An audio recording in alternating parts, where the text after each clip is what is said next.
My name is Dan Benham, and I am a common man. I don't have any credentials, so to speak, in the educational realm or bar degrees or any kind of financial gurus. I don't have any licenses, but I used to be a private worker in the auto industry in Michigan.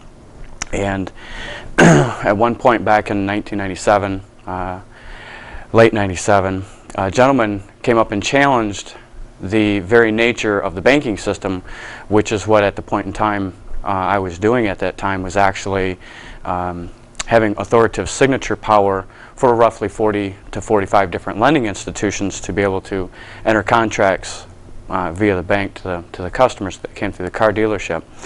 So I had a lot of information available to me through my private work through the auto industry. And when this gentleman said that to me, it's my personal inheritance that I investigate everything, because what this gentleman was telling me just wasn't true. He told me that that banks created money out of thin air, and some other things that just sounded totally absurd to me. So I started my own personal and private investigation into the claims and allegations that this gentleman had made, and lo and behold, it's brought me here nearly 7-8 years later. Based upon all the documentation here and plenty more, I've got a whole library at home of pitfalls, a whole lot of misinterpretations, actually even the United States Code, which is where they claim the law is. Yet if you really dissect the United States Code's government printing office's website, you'll find that the United States Code is only what they call prima facie evidence. And prima facie is like at first glance. For example, for the layman, you're traveling down the road and you need a new car, and you see a car for sale on the side of the road. And at first glance, it looks like a very nice car. It's a nice silver Camaro, and you really like the silver Camaros, and it looks like a good purchase. Well, you stop and you look at it, and it's got nice leather seats. It's got the T-tops and chrome wheels. There's no blemishes whatsoever. So now you really have prima facie evidence that this is a really nice car. For the value that whoever the private owner is selling that, you really think that you'd want to buy that car. So you go and invoke the owner into letting you take it for a test drive, and the owner then spills his guts to you and tells you that there's no engine and transmission. So basically what you have is prima facie at first glance, it is a perfect car. However, when you dissect that topic or whatever it is that you're looking at that moment in time, you actually find out that digging down farther, that car does not even have an engine. Therefore, at first glance, in turn, turns out that in fact there really isn't a very good buy for that car.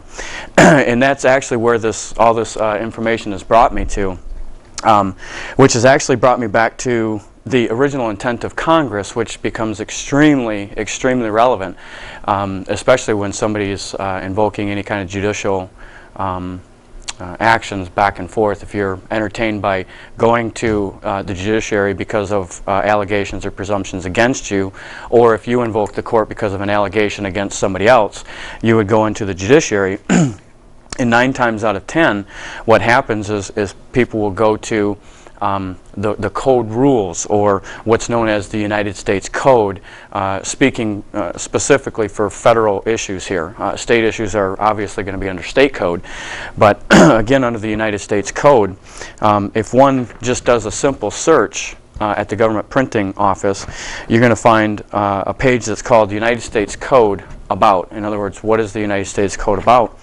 And it says here, again, www.access.gov/US code/about.html, you'll find that it says United States Code is the codification by subject matter of the general and permanent laws of the United States based on what is printed in the statutes at large. Well, that right there should invoke somebody's mind to go back to the statutes at large, because the United States Code is actually a codification of what was written in the statutes at large. The statutes at large are the original absolute written intent of Congress. In other words, every punctuation, every section is either deleted or added or whatnot, but the statutes at large serve as the true intent of Congress. Now, before I go any further in this, I really need to have a clear understanding on the judiciary's part. it just recently became to my attention that a new book has been published and written by a former Chief Justice sitting in the Arizona, retired, excuse me, from the Arizona bench. It's actually the judge that wrote the decision Miranda versus Arizona. And his new book is called Lawyers and Judges in Collusion. And he goes through a dissertation as to when he first got into practice back in the mid-50s, how court cases were based upon law, yet as he progressed through his judiciary, that things changed, and now it was attorneys' opinions, judges' opinions, and attorneys' theories and presumptions, and judges' presumptions and whatnot, totally in disregard for the law. And the reason that they got away with it, quite frankly, was because the two parties neglected to bring up the law. They just talked about their theories and presumptions. So it's very relevant that you understand, if you don't bring up the law, you can't appeal to that law later. However, the judiciary, it brings me to the judiciary as to why and how this chief judge would even make such claims. Why would he say that lawyers and judges are in collusion and then publish a book about it, being one of the most famous judges for writing Arizona versus Miranda? And it became apparent to me when I invoked a little bit of a law called the Separation of Powers Doctrine, which needs to be understood so that people can have a clear understanding of what role it is that the legislators or Congress have and what role the judiciary has, and that both of them have separate roles. Unique in their own nature, but they do have two separate ones, and they can't interact with each other. In other words, the legislature can't judge cases and the judiciary can't write law, which a lot of people have no objections when a judge makes an opinion, for an example. I'm not saying that they did in any certain case, I'm just making a point here. If a judge makes an opinion that is totally adverse to what the law says, it's fine unless a party objects to it. So it's equally as important that you stop that from happening. But the judiciary's primary role, according to the Separation of Powers Doctrine, is to interpret the intent of Congress. In other words, Congress can write a statute. For example, 13 Stat 99 includes the Banking Act of this country. Again, that's 13 Stat 99. And that's where you're going to get the bulk of the rules and regulations inside of Title 12 of the United States Code, which is the codification of the intent of Congress via 13 Stat 99 for banks and banking. Now, the legislature can write all these statutes down. Okay, that's a known fact because they're acts of Congress and they're published in the Federal Registry. However, once that's written and published, if an issue regarding that specific topic gets into a courtroom, then a judge has a fiduciary duty to interpret that intent of Congress, nothing more, nothing less.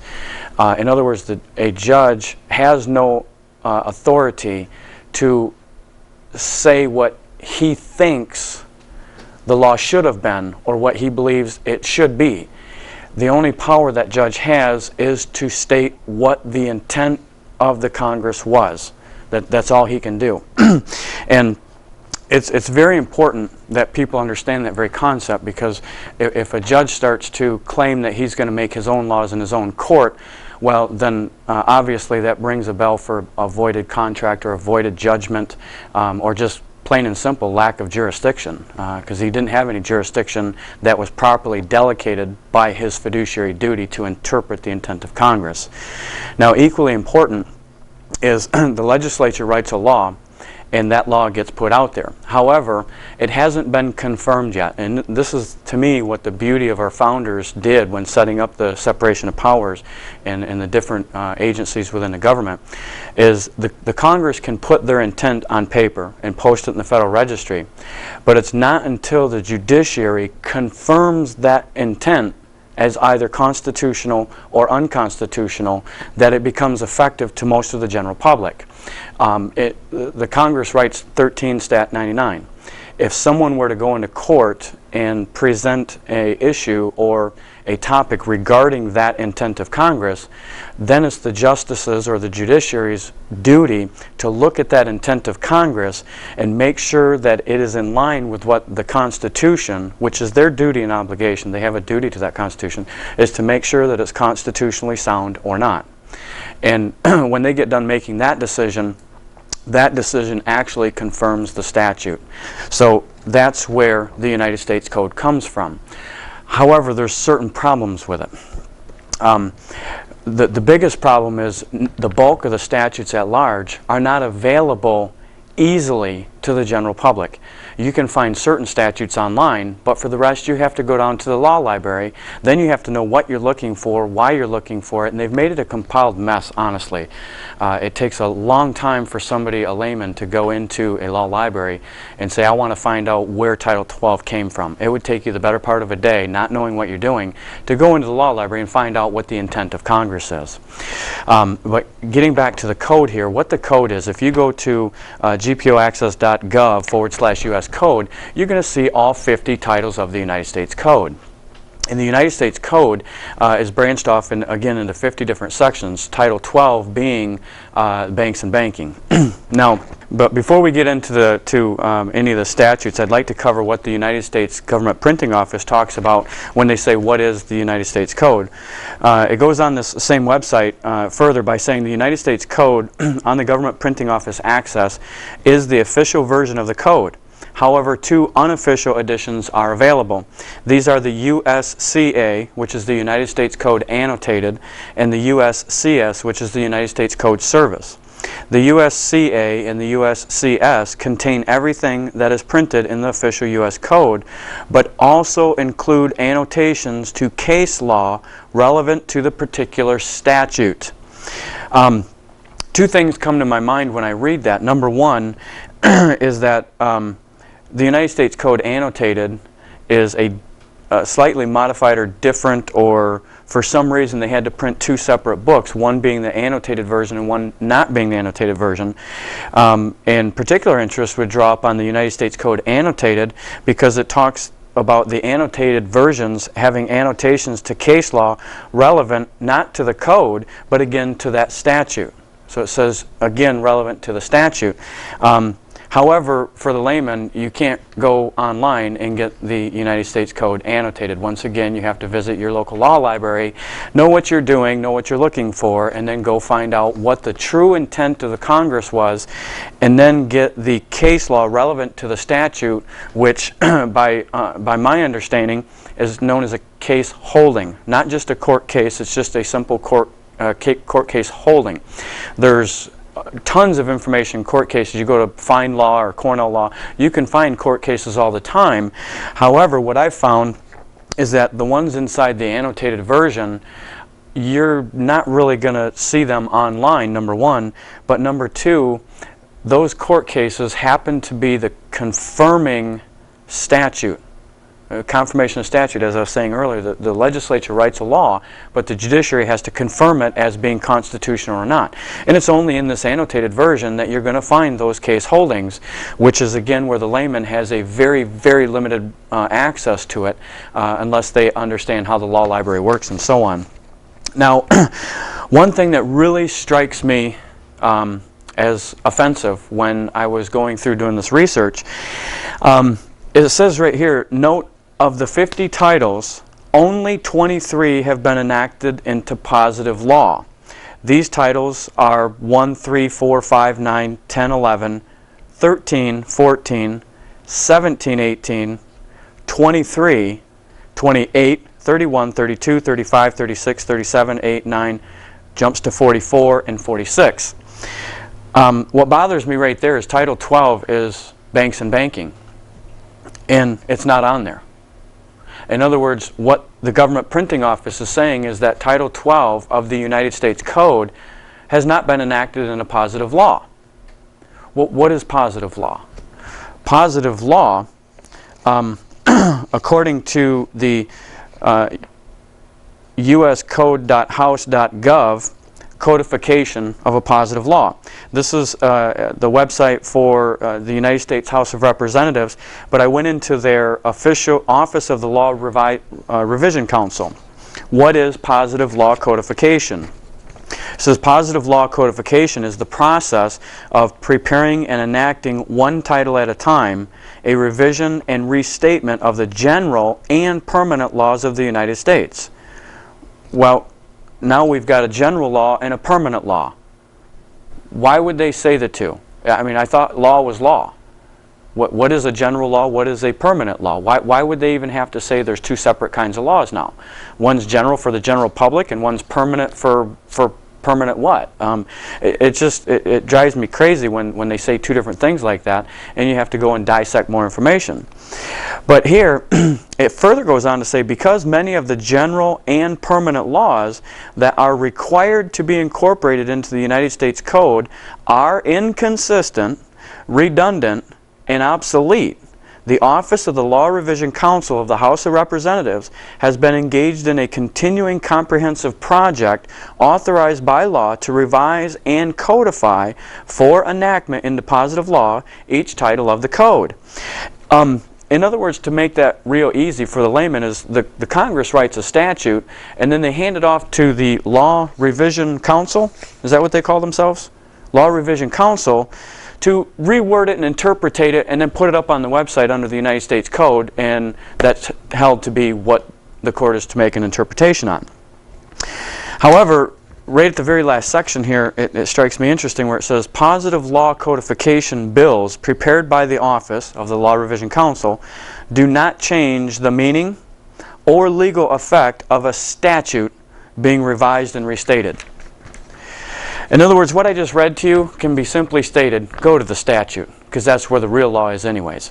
And I have a great piece here that I did a lot of research trying to find out exactly what is the difference, or has the judiciary actually talked about this topic, a statute versus a code. And I really hope that you guys will understand why I'm trying to go through this first, to get an understanding of the judiciary.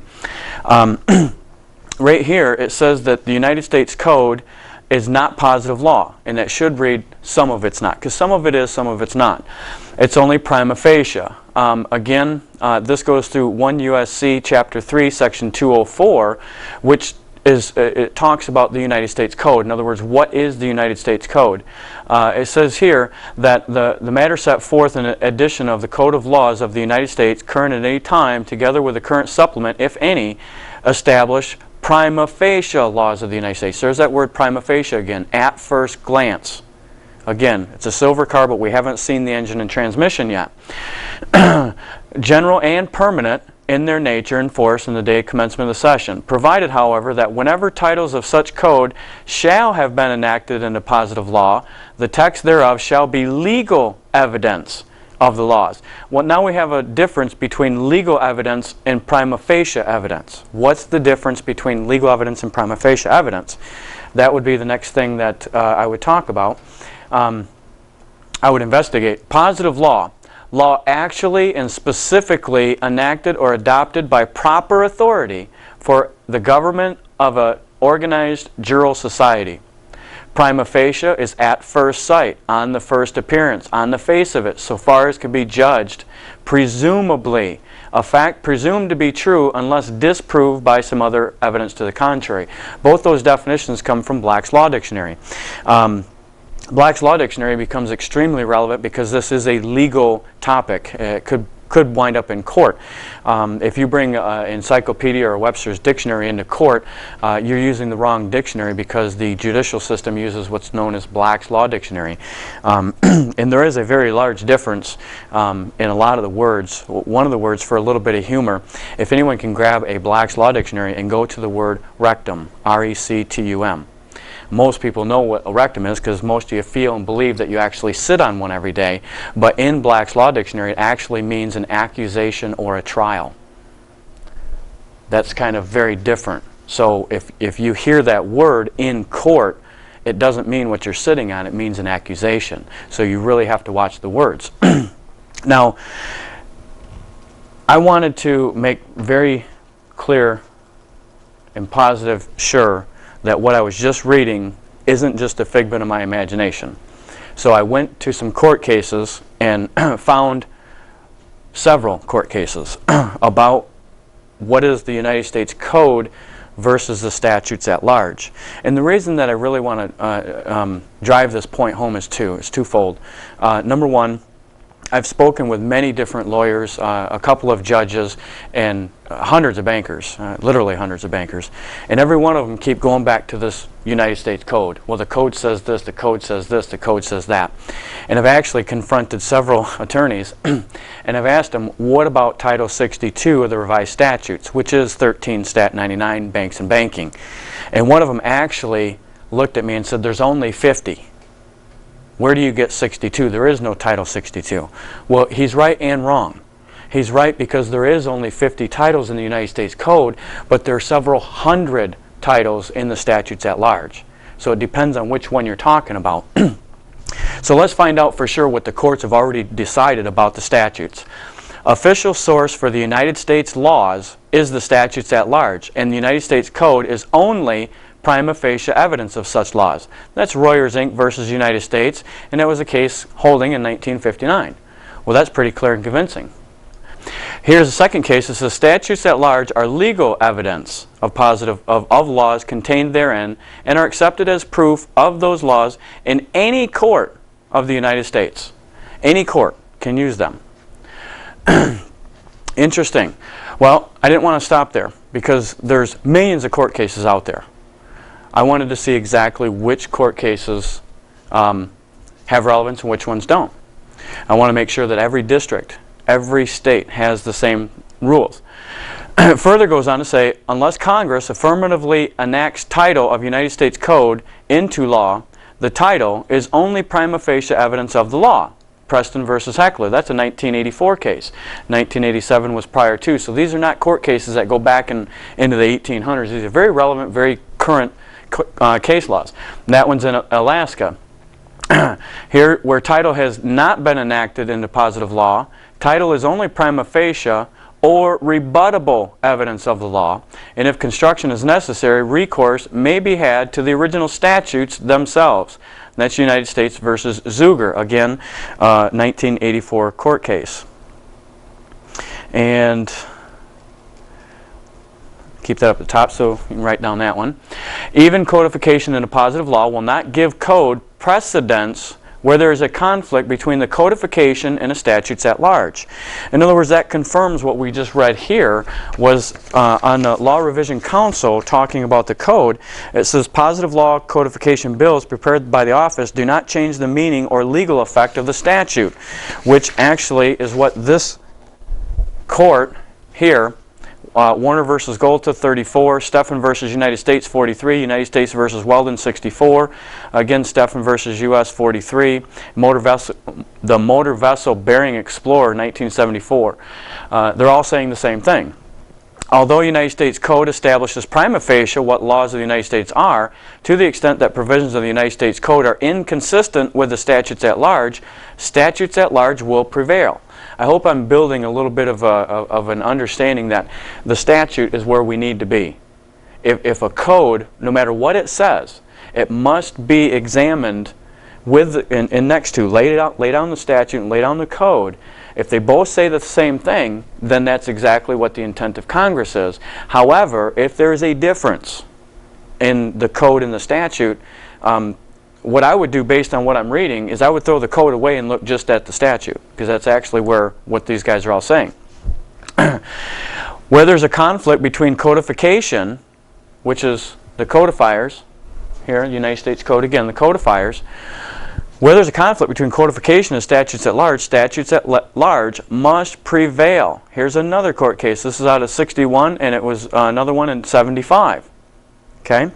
Now, I want to go down a little bit further because I've seen so many of these that I just started searching by districts. The United States Supreme Court, here's a list of all court cases relevant to the same topic, just in the Supreme Court. Here's all the court cases in the Second Circuit. Here's Third Circuit. There's Fourth Circuit, Fifth Circuit, Sixth Circuit, Seventh Circuit, Eighth Circuit, Ninth Circuit, District of Columbia. So they're everywhere. In other words, what I'm trying to show you is that every district in the entire nation is saying the same thing. The statutes have to prevail over the code when there's a conflict. So again, the reason that I wanted to drive that one specifically home is because when I read the statute regarding banks and banking, it differs greatly, and I mean greatly, from what the code says.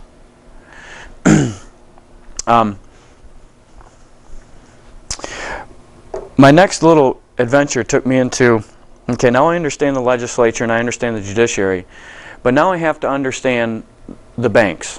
Where is the bank really coming from, and where do they get their rights from? Where does that absolute right and authority come from?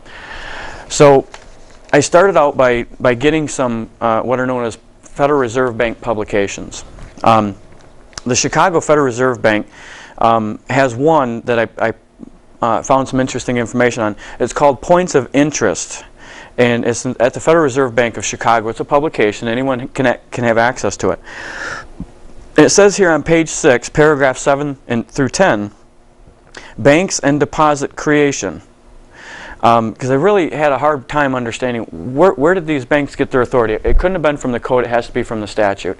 And I want to get to the statute in a little bit, but I want to explain where the banks stand on this from their own publications, and then go to the code, and I think hopefully that'll unwind what I found so far to be what I'm going to call the greatest gross misrepresentation this nation has ever seen, based upon their documents, not my theory, based upon what I've done in my own private investigation. So banks and deposit creation. Depository institutions, which for simplicity we will call banks. When I read things like that, that means to tell me that depository institutions are more than banks, because they just insinuated that it may be something different than a bank. But that's a different topic for now. Which simplicity we will call banks, are different from other financial institutions because they offer checking accounts and make loans by lending checkbook deposits.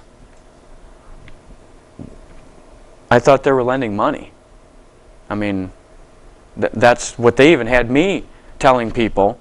They had me believing when I was, in private contract law, doing these alleged loans to people, they were inducing the client into believing that the client was actually getting the bank's assets, and that's what caused the dual promises from client to bank for the client to pay back the bank. This brings me to loaning checkbook deposits. What in the world is that? The deposit creation activity, essentially creating money, affects interest rates because the deposits are part of the savings, the source of the supply of credits. Banks create deposits by making loans. Rather than handing cash to borrowers, banks simply increase balances in borrowers' checking accounts. Borrowers can then draw checks to pay for goods and services. This creation of checking accounts through loans is just as much a deposit as one might make by pushing a $10 bill through the teller's window. With all the nation's banks able to increase the supply of credit in this fashion, credit could conceivably expand without limit. When banks create checkbook deposits, they create money as well as credit, since these deposits are part of the money supply. Another publication out of the Federal Reserve Bank is called The Two Faces of Debt. This one is page 19, paragraphs 3 through 5. It says, for an individual institution, they arise typically when a depositor brings in currency or checks drawn on other institutions. The depositor's balance rises, but the currency he or she holds or the deposits someone else holds are reduced as a corresponding amount. The public's total money supply is not changed. That draws a lot of confusion. When you think that you go down and put, say, $100 in your checking account, you would assume that the deposits in the checking of the bank, would rise. But here it says it doesn't. But a depositor's balance also rises when the depository institution extends credit, either by granting a loan to or buying securities from the depositor. I didn't realize that a bank was buying securities from depositors. I mean, I know they buy them from investors, but I didn't realize that they were buying securities from a customer. I didn't know that any of the people that were depositors actually had licenses to engage in securities to begin with. So that's, again, obviously an oral contract that people don't know of. In exchange for the note or security, the lending or investing institution credits the depositor's account or gives a check that can be deposited at yet another institution. In this case, no one else loses a deposit. The total of currency in checkable deposits, the money supply, is increased. New money has been brought into existence by expansion of depository institution credit. Such newly created funds are in addition to funds that all financial institutions provide in their operations as intermediaries between savers and users of savings.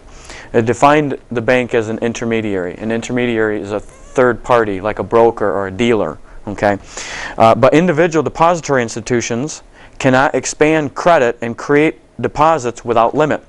Furthermore, most of the deposits they create are soon transferred to other institutions. A deposit created through lending is a debt that has to be paid on demand by the depositor, just the same as a debt arising from a customer's deposit of checks or currency in a bank. Now, we heard a whole lot of words in there about debits, credits, and assets, and so on and so forth. So we really have a misunderstanding. Common knowledge would think, hey, I put my money in there, I've got an asset. But they're calling these things credits and debits. So another one that you could get is again from the Chicago Federal Reserve, which is actually called Public Debt and Private Asset.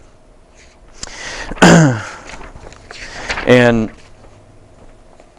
page number, I don't see it actually referenced by page numbers. But anyways, up here in the top left corner, the page is Debt as an Asset. And this is where a lot of people get confused. It says, we all know what debt is when it is our own. We owe money to someone else. On the other hand, it may not be so easy to understand that many of our financial assets are someone else's debts. For example, to a consumer, a savings account at a bank is an asset. You put $100 in the bank account, it's your asset. However, to the bank, it is a debt. So it actually serves two things at the same time. So when they say you have a debt, well, there's a flip side to that. It's also considered someone's asset. And that's where a lot of the misconception comes from. The bank owes us the money. So it further goes down here. It says, in terms of the national debt, every dollar of the government's debt is someone else's asset. So that would tend to make me believe that this $7 trillion debt is the government's debt, but it's someone else's asset. I'd kind of like to know whose asset that is. Whose assets are those? Or in this topic, if there's a so-called loan, they're saying that there's a debt there. Well, whose asset is it?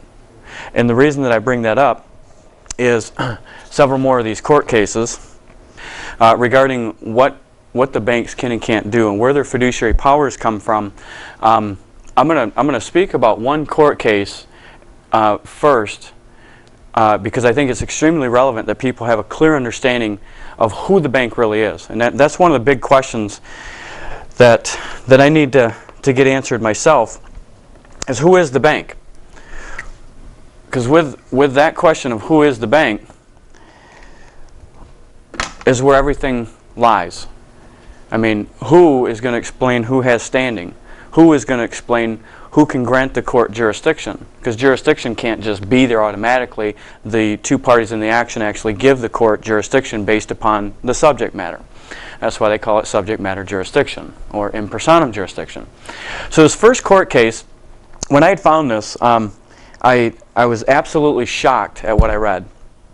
And it very clearly says, national banking corporations are agencies or instruments of the general government designed to aid in the administration of an important branch of the public service and are appropriate constitutional means to that end. Well, what that means is that the banks are actually an agency or an extension, an arm of the United States government. Which, if now you take that thought of what that judge said, back here it was Tarrant versus Bessemer National Bank. If you take that thought, you're actually, anyone that goes to a bank, you're really not getting a loan from the bank as a private industry. You're getting that loan from an extension of the United States government.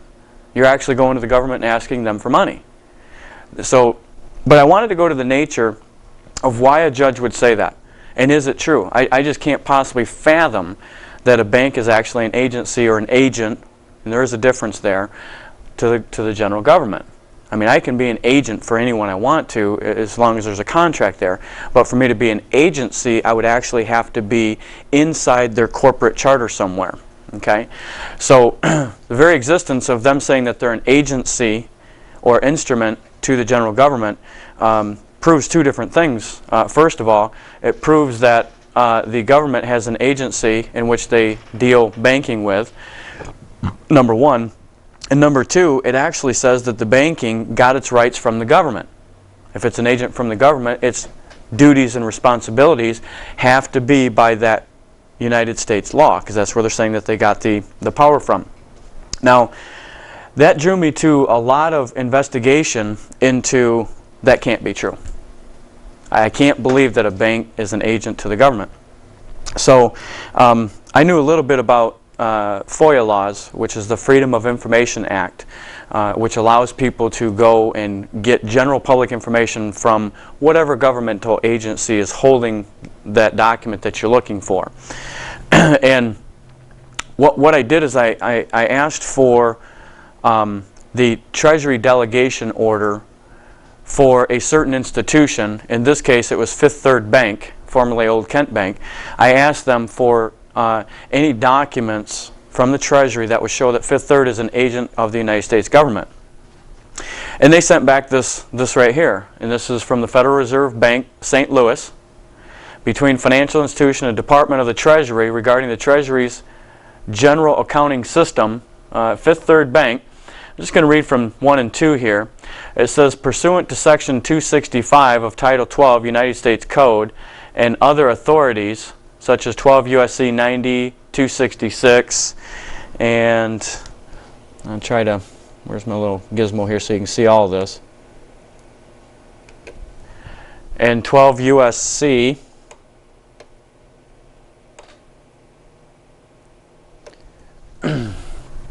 (1464K), the Secretary of the Treasury has the authority to designate financial institutions to be depositories and financial agents of the United States. And 2, it says, by signing this memorandum, the depository, which is Fifth Third, warrants or promises that it meets the requirements stated in 31 Code of Federal Regulations, Part 202, to be designated as a depository financial agent of the government. Well, that tells me that the Treasury has the authority and that the bank can accept that as long as it's signed.